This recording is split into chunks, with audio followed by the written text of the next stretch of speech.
Hello, fight fans, and welcome to the Combat Challenge podcast. My guest today is a former featherweight and lightweight MMA athlete with 38 professional fights under his belt. He's competed all over the world on prestigious events such as BAMMA, KSW, and UFC MMA. Mr. Paul Reed. Paul, thank you so much for joining us, my brother. It's a pleasure. It's a pleasure. We've got it done. It's taken time, but we've got it sorted, haven't we, for today? Yeah, we're here now. The first thing I want to ask you, Paul, is a little bit about your martial arts journey. If you can share with us from a young age what sort of sports you got into and how you ended up where you are now, please. Well, I moved down from Scotland when I was 7. Moved down to England when I was 7. So I was Scottish and I had bright ginger hair. And then I was just fighting all the time when I was a kid. If anyone said anything about my hair, then we'd have a fight there and then. So that sort of continued. I went to a pretty rough school, secondary school. I went to a pretty rough school. I was always fighting in school. I've got 2 big brothers. One's about 8 years older. One's 2 years older.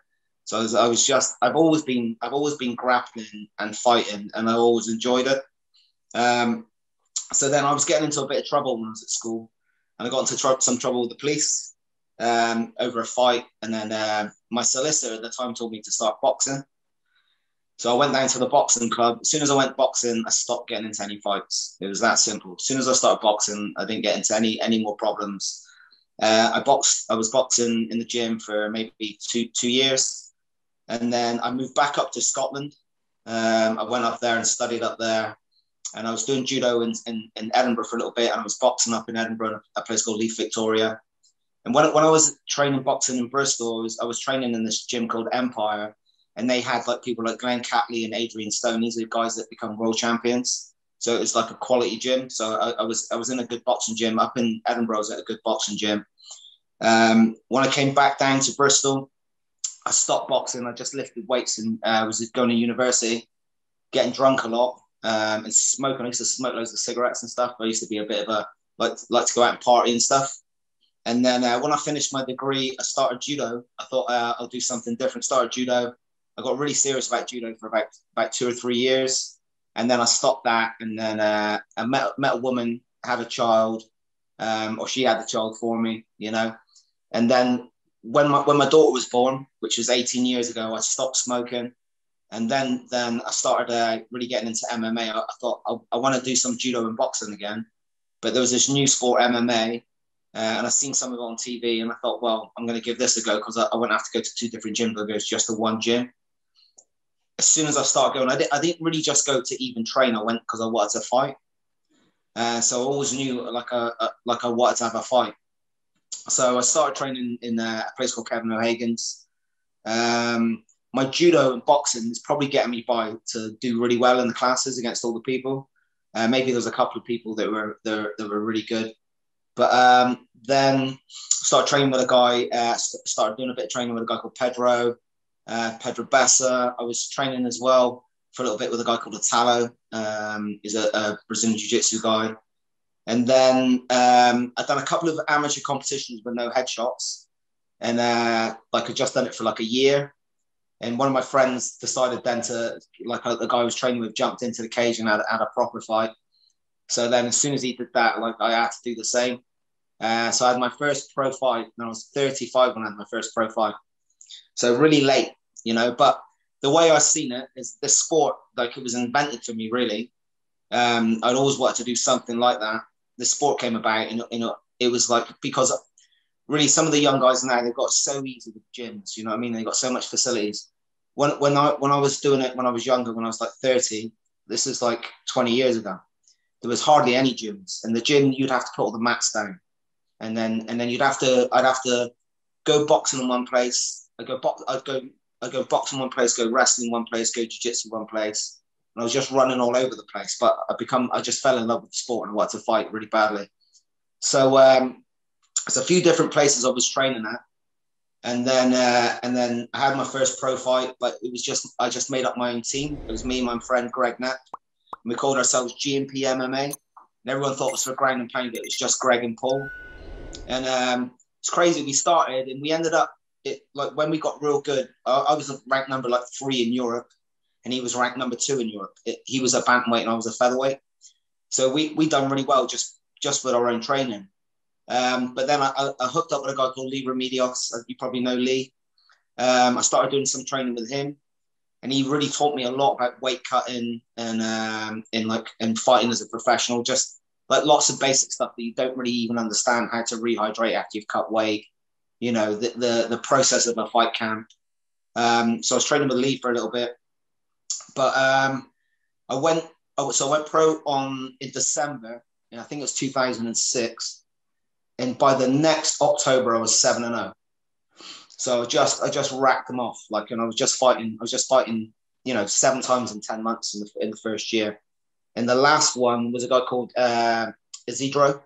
And when I fought him on a show called Anger Management. And he was the Cagewarriors lightweight champion at the time. So I fought him, and I think my coach at the time, Leigh Remedios, told me not to do it. But I fought him and I beat him on points. I boxed him. And he couldn't take me down. And it just all started from there, really. That was my first year. I realized I was all to start. First of all, I thought I'd have one fight, and just tick it off.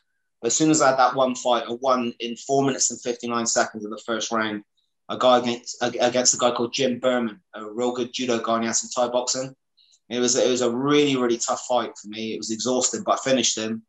And then I got real serious about it, and then really started training like a maniac for my fitness and stuff. And then I was just racked up a load of wins real quick. And before I knew it, imagine I had 1 year, and then before I knew it, I was fighting Brad Pickett really soon after I started. Probably in about a year and a half of starting, I was fighting him at the Birmingham NEC on this massive arena, and it's really the sort of stuff I always dreamed about as a kid. Because I always thought I wanted to be a professional boxer, but I sort of went away from boxing. So yeah, it was like a whirlwind start to MMA. And because I was old, I realized I had to get it done quickly because I didn't know how long I could go on for. Do you know what I mean? I thought maybe I could go until I was 40. But then as soon as I started, I really I just fell in love with it so much. And it just become all consuming. So where I started, I thought I would just go to one gym because I wouldn't have to go to judo and boxing. Before I knew it, I was just all over the place, training with a ton of different people. So I was boxing with a guy called Nathan Champ, who got to the ABA finals. He was bigger than me. I think he got to the ABA finals at light heavyweight. So he's a big dude. So I was always boxing with him. I was always training with Greg Knapp. I'd go down and train with Lee. I trained with Pedro Bessa. I was doing wrestling with a guy called Darius, who was some Iranian guy from the kebab shop. He was a really good wrestler. And he was fucking. Did you say from the kebab shop? Yeah, from the kebab shop. He's from the kebab shop. Really nice guy, but he was brutal. He was absolutely brutal. He kicked my ass so many times. He whooped me real bad. He was just fucking hardcore. So yeah, it was just a mad journey to start with. And even when I first started fighting, really, I was getting by on boxing and judo for a lot of it, and just being willing to have a proper fight with someone, and I would go until they quit, sort of thing. Do you know what I mean? So technically over the years I got better and better, but as I was getting older.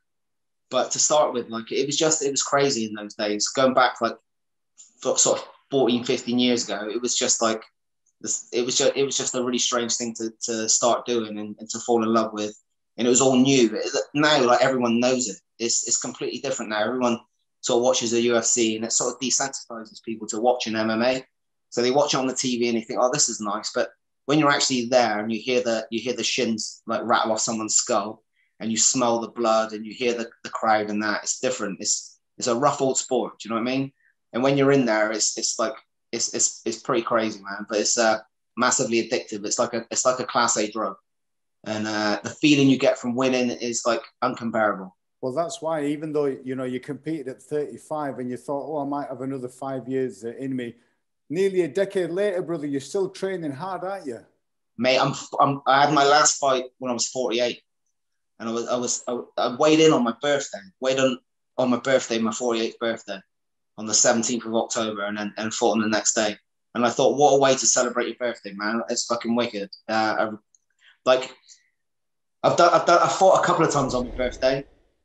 And I couldn't think of a better way to celebrate like an extra year, and do something like have a real good experience and test yourself. It's a weird one, MMA. The more I'm in it, like there's so many people involved with MMA, but not many people actually want to fight. So in these days, like I heard someone recently say, it was on a podcast, and it's a guy I know who's a trainer, but I know he's a bit of a quitter when he fought, and he only fought amateur. And he was saying he doesn't define himself as a fighter; he defines himself as a mixed martial artist. And I just thought that's such a fucking cop out. You're not a fighter. You could call yourself a mixed martial artist if you want, but really, I think both of them go hand in hand. If you're a mixed martial artist, you have to be able to handle your business, don't you? So it's a strange one sometimes, MMA. I deal with a lot of people now. I train like a ton of people. And what I've realized is when you're training people, if you're training fighters all the time, it's hard work. Most of them are prima donnas. They're ego machines. They're all skin. That it's easier to train sometimes the normal people that want to train. They might not even want to fight, but sometimes training them to be good at mixed martial arts is something that I get a lot of pleasure out of. But there's not that many fighters about. Not real fighters. You know what I mean? People that'll get in there and actually do it. Everyone's wondering, like, I've got a few guys that I've trained as fighters, and the best ones, I've got a guy called Chris Ogden, and I would say to him, Chris, I've got a fight for you, and you go, okay. But most other people, they go, oh, who is it? What's his name? How good is he? Is it a bit, you know, they'll ask you all these questions where they start getting scared. But, you know, it's mixed martial arts, but you're fighting, you know, you're getting in a cage and having a proper fight. So, you know, that's what I always liked about it. I like the idea of I love the mixed martial arts. I love the technique. I love all that stuff. But really, essentially, deep down, what I like is to get in there and have a scrap. Sometimes I prefer to watch two tramps in a park have a fight than watch two people have a fight in MMA, because sometimes in MMA it might be one-sided or it's not that good a fight. If you get two people that are equally matched, and you watch them fight in any environment, that's what I like. I like that. I like seeing people like scrap it out where they both want to win really bad. Sometimes like you get some people, say Conor McGregor, for example, he's so talented, but then like how tough is he when he's getting hammered? You know what I mean? Like some guys are really good at beating people up, and as soon as the tables are turned, they might quit, but they might find a way out, and I see it all the time. So it's a weird one. I just like fighting. I've always liked fighting. I've always liked to scrap. Does that make any sense? It does, my friend, and it does, my friend. And you mentioned Conor McGregor, and it showed, you know, when Khabib had him in that lock, it didn't take long, you know, for him to go. But when the roles were reversed and Khabib got caught in the guillotine, didn't he? And not against Conor. Who was it? Against Dustin Poirier. Yeah, and Dustin had it tight. You know, Yeah. I think his will to win and his will to fight was slightly different than Conor McGregor's, right? But the thing is with that is Dustin Poirier wasn't filling in Khabib. Khabib was doing most of the beating. He just got caught in a guillotine. Sometimes, like getting out of a guillotine, you can get out of a guillotine if it's not on properly. But McGregor was getting beat down by Khabib. You know, he was getting really beat down, and then he was getting his neck cracked. So again, it's hard to tell unless you're in there and you know the pain. But I don't think Conor McGregor is a quitter by any means. Like he's. But sometimes you see these guys and they're so talented, and they get used to taking people out. Even Mike Tyson. They get someone like Mike Tyson, right? He's amazing. But what he's amazing at is he's amazing at knocking people out left, right, and center. As soon as, like, the only time he ever lost is if you go past 2 or 3 rounds and the person would fight back. You know, he couldn't get him out of there early. As soon as it turned into a fight, then he typically lose or quit or bite someone or, you know, do something, you know?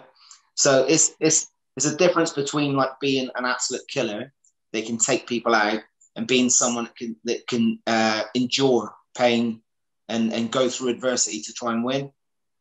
Do you know what I mean? That's my favorite fights, is when you see someone they come back from something, you know, and maybe they're taking a beating and they find a way to win. That's the most, those comebacks. Again, like talking about Conor McGregor again, when he came back against Nate Diaz, lost the first one, came back in the second fight, And that to me was massive kudos that he could do that at the same weight against the same opponent and just up his game and find the way to win, you know, with just willpower, you know, and determination. You mentioned Leigh Remedios. When he was coaching your brother, did he have his hair dyed that peroxide blonde at that time? No, he didn't. He didn't. It was just short and black. But yeah, Lee's a good guy, man. He's a really good MMA coach. When I started training with Leigh, he was really ahead of the game in this country. Because I was training in a few different places, and when I went with him, I was training at another place, but they had a lot of fighters, so you wouldn't really get much attention. When I went to Leigh's, I was kind of the only pro fighter there, other than himself. So he spent a lot of time on me, and he invested a lot of time into me, and he taught me a lot of stuff. He helped me a lot. He taught me about conditioning. He taught me about how to cut weight, even just the process of like. Because when I had my first fight, it's just me and my friend turned up at the place. I made weight myself somehow. I just looked up some stuff on the internet, like cut weight, probably didn't rehydrate properly, and then I was fighting at 73 kilos as well. My first fight. Do you know what I mean? I'm not a 73 kilo fighter. I just really didn't really know how it was done. The guy came out and he was so much bigger than me. And but when I went with Leigh, he taught me like straight away. So we went from 73 down to 70, and then 70 to 66. And then I started going in as the big guy in the fight. So I'd go in and sometimes I'd tower above, or I'd just be massive compared to my opponents. And it's nice when you get in there and you're a lot bigger, you know? So yeah. So he taught me a lot. Leigh's a good guy. And when I started training with him, he would submit me nonstop. I would always better box him. But in terms of like submissions and stuff, he would just triangle me left, right, and center for a long, long time. It's not like, it wouldn't be like that anymore. Do you know what I mean? But when we started, he kicked my ass a lot, and he taught me a lot. Well, I remember when he was really young, there was a documentary that was done on him, and he was one of a handful of pioneers, you know, like Ian Freeman and other people who from the UK went to fight in the UFC, right? Yeah. It was UFC 38 and a half, I think, the brawl in Albert Hall, and I've seen that documentary as well. And I was really when I watched that, I thought I'll go and train with this guy because he seemed like a bit geeky. The way he spoke, he obviously was intelligent, but you could see also he was like a bit of a savage. You know what I mean? He really wanted to get in there and have a proper fight and do someone over. So you could see that was interesting to me straight away, because MMA, like, and sometimes in boxing, you get a different type of person in the boxing gym than in the MMA gym. Sometimes MMA gyms, you get people that are maybe more well educated. You know, they might have come through fighting from a different path. A lot of them maybe come through fighting from jiu-jitsu. Boxing gyms would tend to be real working class. It's a different type of person. Not knocking boxing gyms. I love boxing gyms, but it's not the same. It's not the same crowd all the time. Yeah, for sure. I remember when Leigh Remedios was fighting Genku Sudo, and I was so looking forward to that because I thought it was going to be an amazing fight. But that Genku Sudo was just next level, wasn't he? Right? Yeah, he was. I think he triangled him, didn't he? And Leigh had blonde hair for that one, but that was before I trained with Leigh. I think at one stage he ended up on Leigh's back and just kind of spun on him, and kind of got him round. I don't know if it was a triangle or if it was a rear naked. I think he might have got him in a rear naked. Might have been a rear naked, but yeah, that was before I trained with Leigh.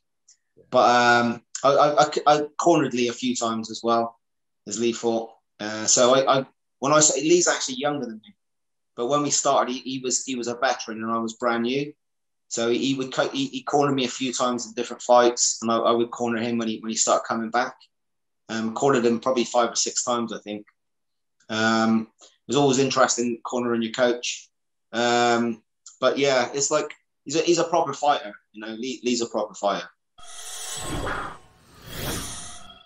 You've mentioned Leigh to us, Paul. Brother, is there any other coaches or mentors on your martial arts journey that have played a significant role? And if so, if you can share that with us. Yeah, so mate, there's so many. But one of the Greg Knapp was a massive one. Me and Greg trained nonstop. We traveled all around Europe together. Like I've cornered him in Sweden, he's cornered me, like all over the place, all different countries. But at one point, seems like we're always in an airport flying somewhere else. So Greg was a big one, and I knew Greg before we got into MMA. I got him into it. So we just really, I used to teach him boxing, and then we just started doing other stuff, and before we knew it, then we were fighting. So Greg napped massively.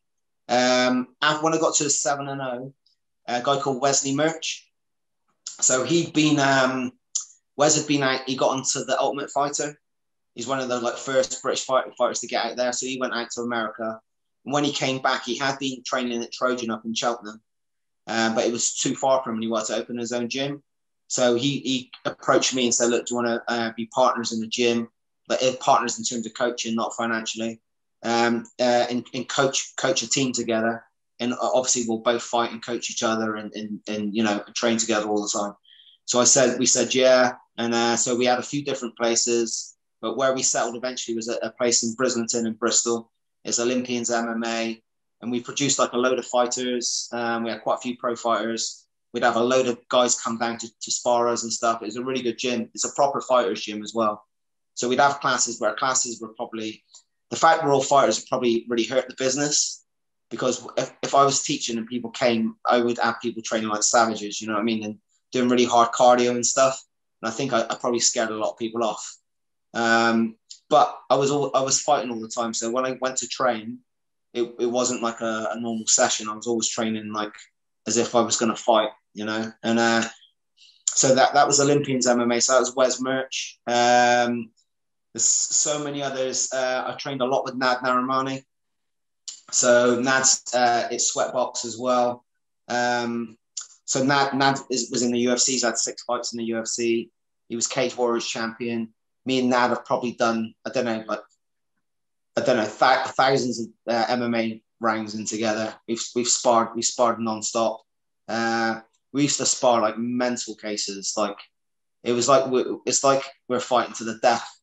We're fighting for a UFC contract or something. We would go proper hard with each other. And then so that was Nad. I've trained with Nad for years. Pedro Bessa is my Brazilian jiu-jitsu coach. So I've had all my belts off of Pedro. I started with him, got my blue, purple, brown, black belt off of him.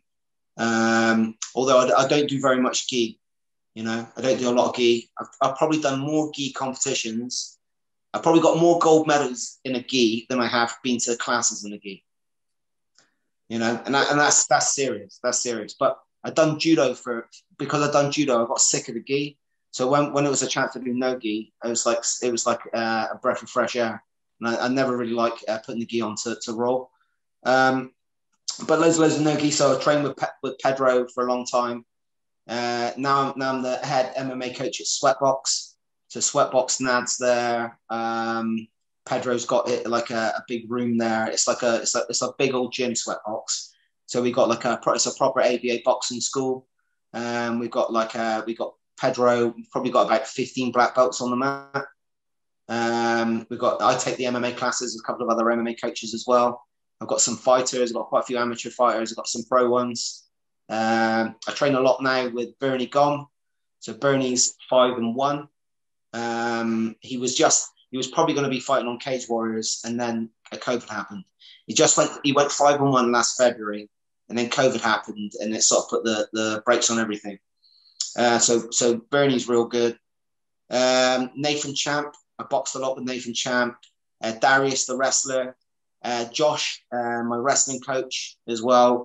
He's an Iranian guy. We call him Josh. He's amazing. Just such a good wrestling guy. Those Iranians are made of tough stuff, and their wrestling pedigree is his wrestling is real high international level wrestling, and he competed for years. So just to lock horns with him sometime, you feel what a real wrestler can do. Do you know what I mean? There's levels to wrestling. He's something else.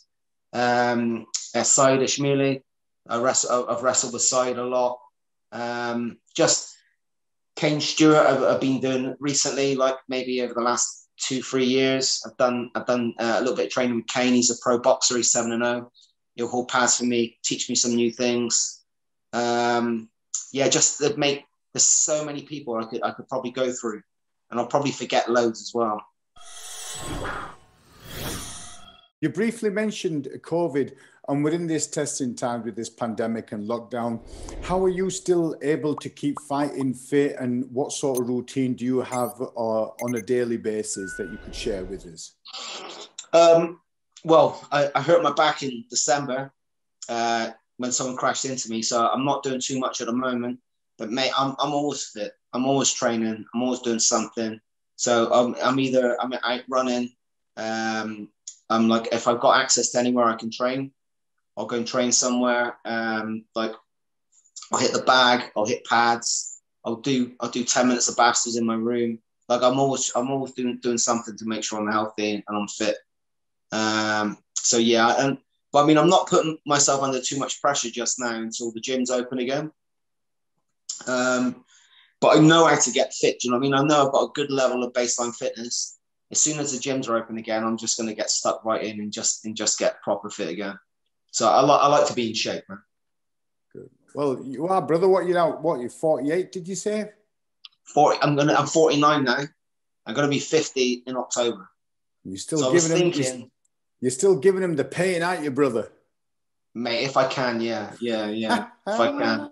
I was thinking, like, someone's been in touch with me about, like, they've pitched a documentary to Netflix. They want to do a documentary on me. But the idea before they got in touch is where one of the guys from the gym has got diabetes and he's done an Ironman and they got a documentary on Amazon Prime.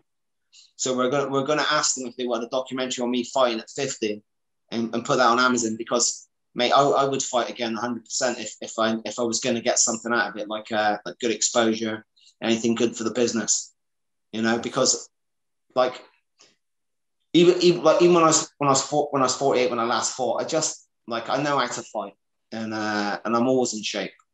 Do you know what I mean? So I could go on forever. I really could, man. Well, your last fight, Paul, was on True Champion MMA against Radoslav Dziabkowski.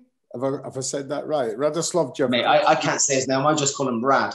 Call him Rad. And yeah. Can you tell us a little bit about the preparation for that now, for that fight? What did you know about the fight, and talk us through how the fight went?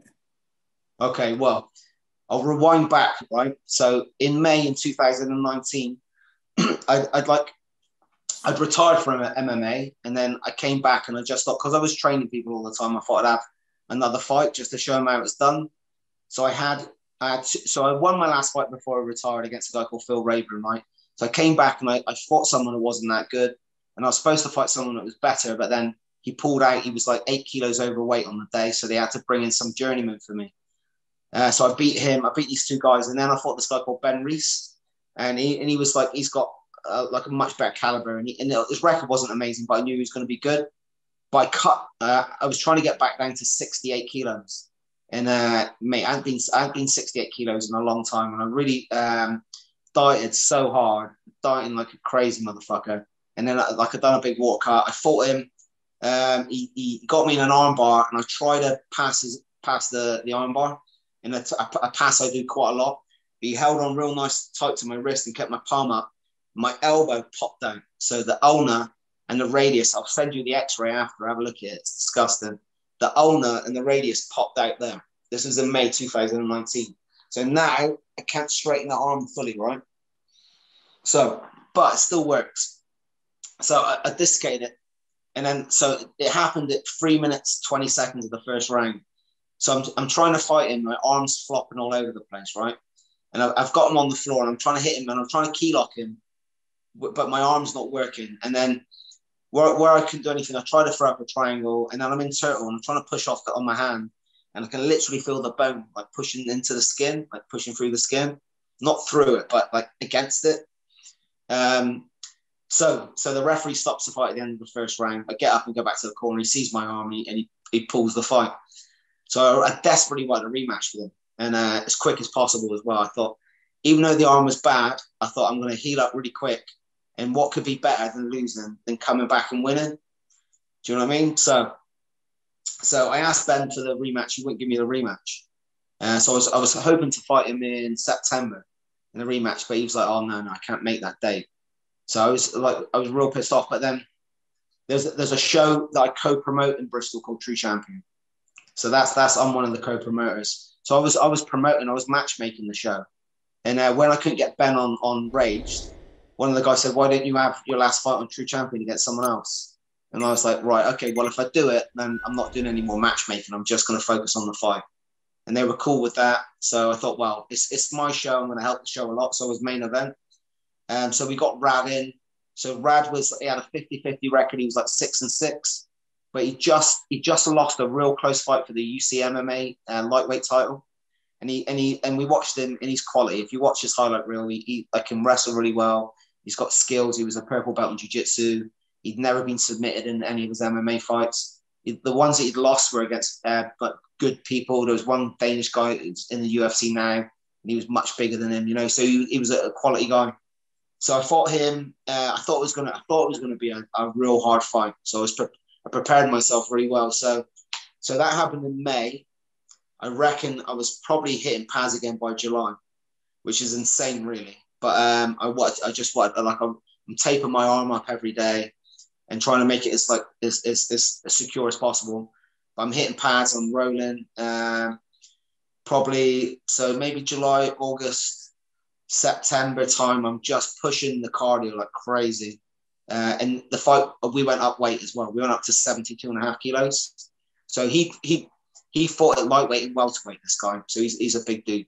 So we were going to fight at 70. And then I seen him a week and a half before, and he was the same size as me. And I said, well, why don't we just do 72.5 and make it easy cut, make a healthy cut.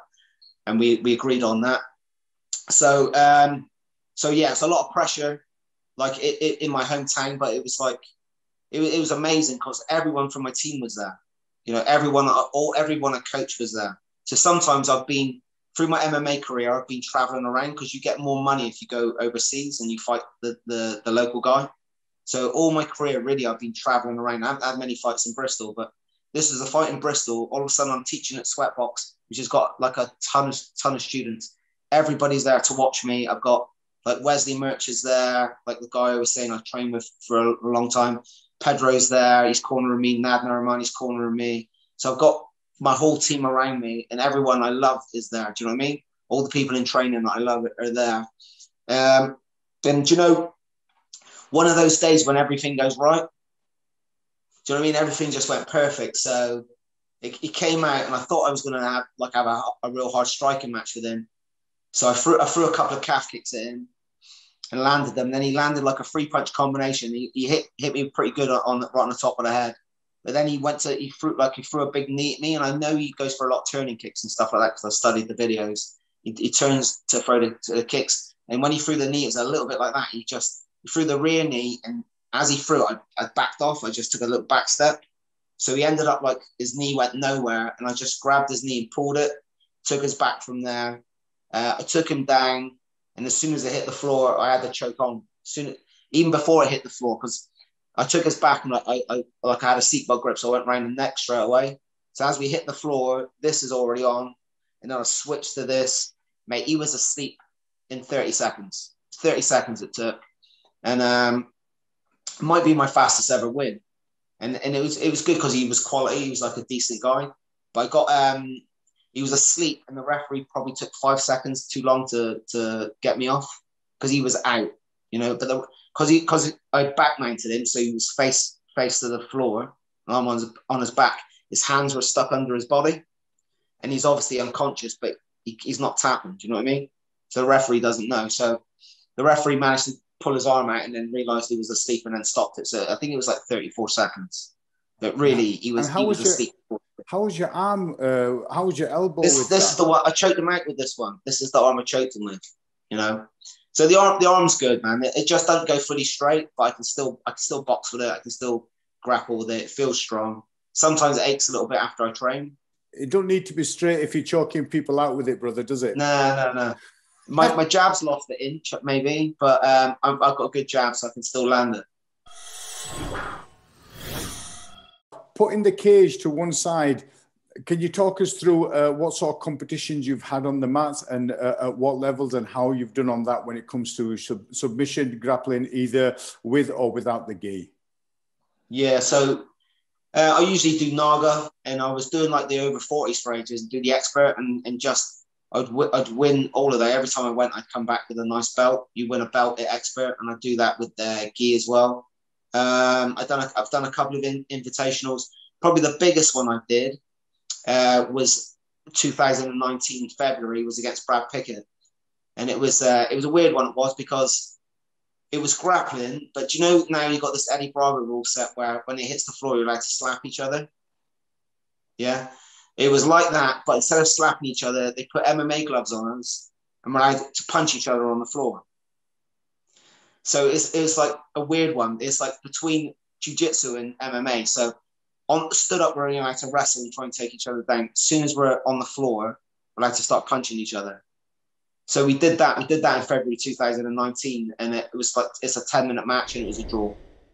There wasn't a lot of action, to be honest with you. Both of us are probably too smart to just take each other down and beat the hell out of each other. You want to be in a position where you can hit the person, they can hit you. You know, so it was a pretty tactical. I think he maybe took me down a couple of times. I took him down once. It was a bit. I thought it was going to be really exciting. It wasn't that exciting. It was a little bit boring. But it was like a pretty big deal at the time. It's on YouTube, that one. I don't know if it's exciting enough to watch though, but it's good to go against someone that of that caliber. Do you know what I mean? When you see him on the UFC and stuff like that, obviously he's a very good wrestler, and he's got good posture. It's hard to break him down. It's hard to wrestle him. It's really difficult to take him down. It's hard to stop him taking you down. It's hard to get anything on him, really. You know, but it was interesting. I remember him from UFC MMA days. You know, when he'd come out with Chaz and Dave, rabbit, and he'd have braces. Do you know what about his walkout? Mate, I fought him on Cage Rage, didn't I? Right. So I fought him on Cage Rage, and he came out like that. He came out with his hat on and his braces and his. Was he reading his paper? Yeah. So I fought him on the grappling show, but I fought him on Cage Rage in 2008. I fought him back on Cage Rage at the NEC, and he won a majority decision. So one judge had it a draw, the other two had him winning 2 rounds to 1. It was a good fight, man. Now, you've mentioned a couple of fights to us, Paul. Is there any fights that are really rewarding that you want to share with us? It don't have to be one that you won. It might not be a financial reward. It might have been some adversity that you've overcome that you'd like to share with us. Yeah, probably I got 4 fights that really stick in my mind, right? Cool. The one when I beat this guy, Isidro, the Brazilian Jiu-Jitsu black belt, back in the day when like there was no Brazilian Jiu-Jitsu black belts. If you had a black belt in Jiu-Jitsu, you were like a god. And he was the guy that was the Cagewarriors champion. So I beat him on anger management. The Brad Pickett fight, I lost on points. That was a big fight for me on Cage Rage, and that got me a lot of fights off the back of that fight because it just exposed my name, gave me some exposure. I fought a guy called Akira Korosani on the Zone in Sweden. So Akira was in the UFC. I think he had 6 or 7 fights in the UFC. He had a fight with Dustin Poirier. He hurt Poirier early, and then he got knocked out. He fought Max Holloway in the UFC, and he was in the Ultimate Fighter, and he knocked a few people out in the Ultimate Fighter. Just before he got signed to the UFC, this show called The Zone got me out to Sweden, to Gothenburg, and I fought him at featherweight. And I think they thought they'll bring a name out that he would beat me and then he would get into the UFC. But I knocked him out in the second round. We had a real good fight. He dropped me a couple of times. He dropped me twice in the first round, and then I put him down in the second round and then finished him off. The Swedish man, when you go away to fight people abroad, that everyone wants you to lose, basically. So we had a rules meeting, and they said if you drop the person and you hit them 5 or 6 times, we're going to stop it. But what they meant is if he dropped me and hit me 5 or 6 times, we're going to stop it. I hit that guy 53 times on the floor when I dropped him. I just hammering him, just non-stop. And it took them ages to pull me off. But that fight's a big one because he was really well ranked. That got me like really high up in Europe again. I think I was in like the top 40 of the world or something like that. It got me really well ranked. And then the last one is the one on True Champion, my last one. To come back, it was coming back from that broken arm. And I think the fight before, almost I didn't really want to be there. Like I was thinking, oh, what the fuck am I doing? But then after I broke it, I was like, motherfucker, like this, okay, let's do it properly now. and I was just dying to get back in and get my hands on someone. And then like sometimes that gives you a fire, and lights a fire under you. And I think like that's what I'm saying about coming back. That's why like when I fought Akira and he dropped me, getting back off my ass, getting back up and stopping him, or dislocating my elbow and coming back a few months later and getting a win. Things like that. That's when the win really means something to you. It's like it's a bit of retribution. You've had such a long journey in the martial arts career, in both MMA and other sports. If there's other people further down from you that are interested in competing or have just started that journey, from your knowledge and experience, what can you cascade down to them? What sort of advice could you give them? I get so many people message me asking like, I want to be a fighter. I want to do this. I want to do this. I want to like, just go to a gym, stop talking about it. Stop thinking about it. Find a good gym with good coaches. This is really important. Find a gym, a decent gym, good coaches. Doesn't have to be like a massive gym with loads of UFC fighters. But you need to have people that are going to teach you proper technique, and someone that's going to invest some time into you, and someone that cares about you. Because some gyms, they don't really, they might not care about the fighters as much. But you need someone that's going to look out for your best interests, someone that can coach you well, and just get on and do it. Like, go and find somewhere, start. Don't hold yourself back. You shouldn't really be asking people how to go about stuff like that. Like, you should be proactive. Do you know what I mean? If you really want to do it, then nothing's going to stop you. If you want to do something bad enough, then no one's going to stop you from doing it. People that smoke cigarettes, they'll find some money to go and buy some cigarettes, won't they? Or the people who want a beer, they go and find some money to go and have a beer. If you really want to fight, you want to do MMA, just go and find a gym and just don't make any excuses. Don't say, "Oh, I'm going to get fit first." Just go to the gym and start. It's really one of the best things I've ever done with my life is getting into the sport. It's opened up so many avenues, and I met so many nice people. I met like brilliant people all over the world, all over like my hometown. Just cool people with different stories, all from different backgrounds. That's what I really like as well. It's really inclusive, when you get an MMA gym, because you could be some MMA gyms. You could have like a gangster, and then you might have someone that's all Bill. Do you know what I mean? And then you got someone that's really rich. You got someone that's really poor. You might have some fucking socialist. You got a fucking Tory, and everyone on the mat. Everyone's equal. It doesn't matter. But then it's nice because you meet so many different types of people. And you realise like how nice people can be as well. Because I think with MMA as well, it's a really humbling sport. If you're a bit of a bully boy and you're a bit of an asshole, you will get your ass kicked non-stop, and then you won't be able to handle it if you're that way inclined and you've got your ego too big. You have to get used to being humbled. So it makes everyone nice. It makes everyone cool. But really, for someone to get into the sport, find a good gym. Make sure you got good coaches. Make sure it's somewhere you're happy with, because that's number one. You have to be comfortable with the people you're training with. Just because I like one gym, it doesn't mean someone else is going to like it. They might not get on with the same people, So find somewhere where you're real comfortable. You like the people. You want to train with them. Find a coach that you want to fight for, that you truly believe in, and just get to work. Start doing some work and get fit as well. Because fitness wins you fights, and it'll definitely, if you're not fit, you'll definitely lose fights because you're not fit. So that's the advice I give to someone. It's interesting you mentioned about different professions being on the mats and stuff. Like when I used to do some training back in the days, and there were people I was training with, there were people who were solicitors. There was one guy who was a bit of a nefarious character, always in trouble with the police. But I used to be in the police. But when everything was just great. There was no drama, and it was never an issue because they see your true character. And it, like you said, it gets rid of all the bullies, and it leaves people there who just enjoy the sport, right? Yeah. It levels everything. Everyone, because on the mat, everyone's equal. Everyone's the same. So it doesn't matter what else you do.